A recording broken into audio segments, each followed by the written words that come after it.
شخص عید پہ سسرال گیا. ساس نے مرغی پکا کر سامنے رکھ دی. داماد صاحب نے ذرا تکلف کہا کہ اس کی کیا ضرورت تھی.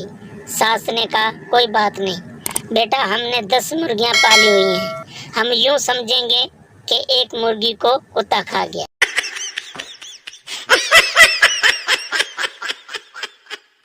ڈاکٹر نے مریض سے کہا کوئی پرانی بیماری ہے آپ کی زندگی اور سکون تباہ کر رہی ہے.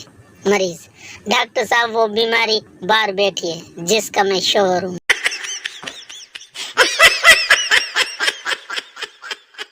نیوز رپورٹر: سردار جی بتائیں پلیٹ فارم پر کھڑے سارے سردار کیسے مر گئے؟ سردار: جی ایک اعلان ہوا تھا کہ ٹرین پلیٹ فارم پر آ رہی ہے تو سب نے جان بچانے کے لیے پٹڑی پر چھلانگ لگا دی. نیوز رپورٹر: تو پھر آپ کیسے بچ گئے؟ سردار جی: میں خودکشی کرنے کے لیے پٹڑی پر لیٹا ہوا تھا، میں پلیٹ فارم پر جا کر لیٹ گیا.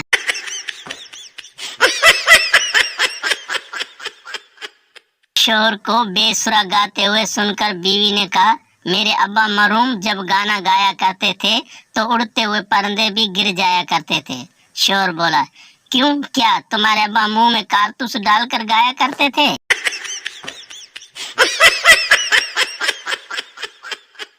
میراثی کو بخار ہو گیا، اپنی بیوی کو بولا میں تے ہن مر جانا ہے، تو شادی کر لویں تے میرے نویں جوتے تے کپڑے نویں خاون نو دے دیویں.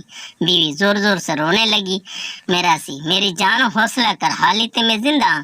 بیوی: سرتاج میں تے اس گل تے رو رہی ہاں کہ تہاڈا کوئی سوٹ اچھو نو پورا نہیں آنا.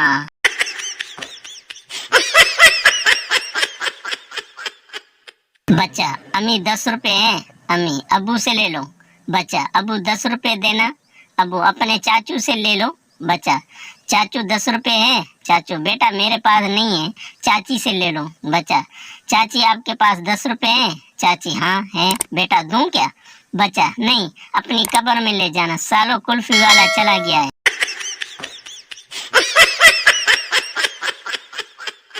ایک ملازم آفس میں بیٹھا رو رہا تھا. اسی وقت افسر آ گیا اور ملازم سے پوچھا کیوں رو رہے ہو؟ ملازم: سر مجھے بیوی نے مارا ہے. افسر: رویا نہیں کرتے؟ تم نے کبھی مجھے روتے دیکھا ہے؟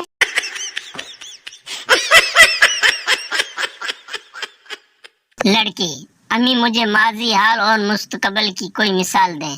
ماں: میں خوبصورت تھی، میں خوبصورت ہوں، میں خوبصورت رہوں گی. لڑکی: ابو آپ بھی کوئی اچھی سی مثال دو. باپ: تمہاری ماں کو وہم تھا، وہم ہے اور وہم ہی رہے گا.